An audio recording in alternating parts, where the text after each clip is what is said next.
Bienvenue dans le 19-20 politique, comme tous les soirs avec Gilles Bornstein. Notre invité ce soir, Éric Coquerel, député de la France Insoumise de Seine-Saint-Denis. Bien sûr, on va revenir avec vous sur la scission qui frappe le Parti Socialiste. Mais d'abord, une question sur le remaniement avant de quitter l'Arménie tout à l'heure et de regagner Paris ce soir. Emmanuel Macron a assuré que les choses avancent. On l'écoute. C'est important, ce sont des engagements. Et donc il faut faire les choses avec calme, méthode, au bon rythme. Alors qu'est-ce que les Français peuvent attendre de ce remaniement ? Rien, la même politique. Emmanuel Macron, ça fait à peu près 1 an qu'en réalité il décide de tout. Il contourne son Premier ministre. À mon avis, ce qui doit un peu agacer Édouard Philippe, il prend des mesures, il annonce même des mesures avant les ministres. C'est lui qui a annoncé le plan santé, plan pauvreté. Trop de verticalité finalement. Ah bah oui, bien sûr. Beaucoup trop. Alors, la Ve République lui en donne l'occasion. C'est pour ça que nous avons une critique radicale de la Ve République. Mais enfin, lui, il est en train d'exacerber tout ça. Et moi, mon point de vue, c'est que non seulement il y a une crise politique, parce que je ne crois pas 2 secondes à ce qu'il est en train de faire, en disant oui, je prends mon temps, on dirait un DRH en train de parler. Vous me direz, il y a beaucoup de DRH à l'Assemblée du côté d'En Marche. Mais moi, je pense qu'il a beaucoup de mal à trouver des ministres. On sait qu'ils ont cherché toute la semaine, notamment un peu à gauche, pour se donner un peu une caution, parce que les gens pensent qu'aujourd'hui, être ministre du gouvernement Emmanuel Macron, c'est pas très porteur pour l'avenir. Mais surtout, la manière dont il exacerbe la Ve République, à mon avis, cette crise politique peut devenir une crise de régime. Moi, c'est ce que je crois, parce que la crise politique, on voit qu'il est encore empêtré dedans, et la crise de régime, à mon avis, elle va pas tarder. Vous croyez, ou ce que vous espérez, en tout cas. Je regarde. Alors, ce matin, dans Le Monde, Emmanuel Morel, le leader de l'aile gauche du Parti Socialiste, a annoncé qu'il quittait le parti auquel il appartenait depuis 25 ans. Il va vous rejoindre, vous l'accueillez à bras ouverts ? Ah, ça converge. On converge, c'est ça, à notre avis, le mot qui correspond le mieux à ce qui est en train de se passer. Bien sûr, enfin, je veux dire, à partir du moment où on montre qu'on est capable, justement, de regrouper sous un label France Insoumise tous ceux qui aujourd'hui ont envie de reconstruire un projet de rupture dans ce pays, tant mieux. Il sera troisième sur la liste des européennes ? Je ne sais pas quelle est la place, je ne m'occupe pas de la... Enfin, il aura une place, je pense que éminente. Les discussions ont lieu. Oui, c'est normal. Je veux dire, il vient avec un courant important, il présente un poids dans le Parti Socialiste. Il y aura d'autres personnes, vous allez voir, qui vont arriver du mouvement social. On espère même, pourquoi pas, des communistes. Il y a plein de gens qui sont en train de bouger vers France Insoumise, et c'est tant mieux. Gilles Bornstein. Est-ce qu'il y a 2 gauches irréconciliables aujourd'hui ? Vous entendez par gauche le Parti Socialiste ou pas encore ? Oui. Oui, écoutez, il faut lui demander, ce qu'il en reste en tout cas. Parce que manifestement, pour l'instant, moi je le constate à l'Assemblée, on peut se retrouver sur certains amendements, on n'est pas sectaire. Mais par exemple, sur la motion de censure l'été dernier. Oui, alors c'est déjà un pas. Mais j'observe que sur le fond de la politique, le Parti Socialiste n'a pas changé.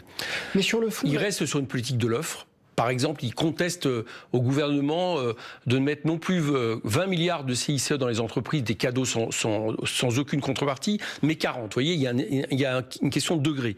Mais sur le fond, pour l'instant, je ne vois pas de rupture avec la politique qui a amené Macron, qui est quand même due aux années Hollande et donc au Parti Socialiste. On verra comment ça se passe lundi pour le remaniement, mais vous l'avez dit vous-même, les socialistes ne veulent pas aller dans ce gouvernement parce qu'ils le considèrent de droite. Donc, faisant ça, ils ancrent leur présence à gauche et dans l'opposition avec vous. Mais on verra comment tout ça évolue. Mon problème premier aujourd'hui, c'est pas ce que fait un parti qui aujourd'hui est à peu près à 6% dans les sondages, c'est comment on parle au peuple en général, comment on fédère toutes les résistances ou ceux qui supportent pas cette politique parce qu'ils en sont victimes.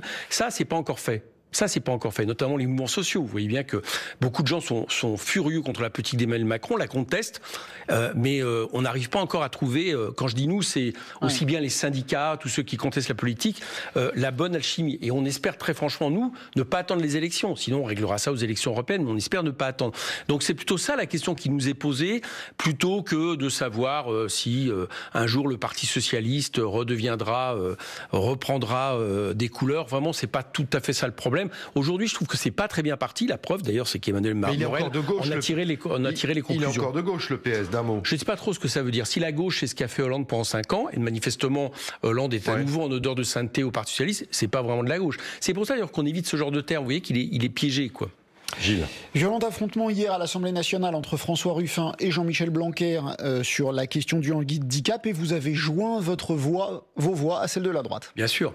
À partir du moment où il propose un bon projet de loi, pourquoi voudriez-vous qu'on se sépare? Vous savez, tout à l'heure, j'étais à un rassemblement dans ma circonscription, dans la mairie de Saint-Ouen. C'est des enseignants et des mères de famille, et pères, parents justement d'élèves en situation de handicap qui ont besoin d'AVS, AHS, excusez-moi le terme. En gros, c'est des auxiliaires de vie scolaire. Des accompagnants. Voilà, des accompagnants. Théoriquement, la loi fait qu'il devrait y en avoir un par élève en situation de handicap. Et on est très loin du compte. C'est une situation dramatique. Il en manque des dizaines dans chaque ville du 93. Je suppose que c'est la même chose ailleurs. Donc c'est une situation anormale. C'est pas normal que dans ce pays, on ait voté une loi en 2005 sur le handicap et qu'on ne l'applique pas. Nulle part. C'est-à-dire, non seulement les personnes en situation de handicap ont toujours autant de difficultés à un transport en commun, à l'accessibilité à des établissements publics, à l'emploi, mais en plus de ça, aller dans l'éducation, là où théoriquement la question de l'égalité devrait être centrale, eh bien, ce n'est pas le cas. Et en plus, la situation de ce personnel est lamentable.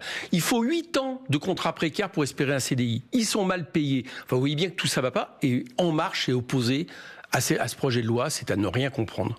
Une dernière question. Une commune sur 6 a augmenté la taxe d'habitation. Ça brouille un petit peu la promesse d'Emmanuel Macron d'une baisse de la fiscalité locale? Écoutez, c'était prévisible. On l'avait dit. Quand voulez-vous qu'elles s'en sortent les villes? On leur enlève la taxe d'habitation, on leur baisse leur dotation. Mais on remboursera les... Oui, c'est ce qu'on a dit. Excusez-moi, mais c'est ce qu'on dit sur tous les transferts de compétences depuis des années, et c'est pas ce qu'a fait l'État. Donc les États, les mairies n'en peuvent plus, notamment dans les villes pauvres, et ça m'étonne pas qu'elles aient mis un peu de réserve de côté. Moi, ce qui m'étonne plutôt, c'est qu'il faudrait une vraie réforme fiscale des collectivités territoriales et arrêter comme ça de leur appliquer l'austérité parce que tout le monde en souffre. Peut-être le prochain ministre des collectivités locales. Voilà, j'espère que ça sera France Insoumise après un remaniement et une dissolution. Merci. Wishful thinking. Bon week-end, Gilles Bornstein, et on se retrouve lundi. Avec un nouveau gouvernement, peut-être.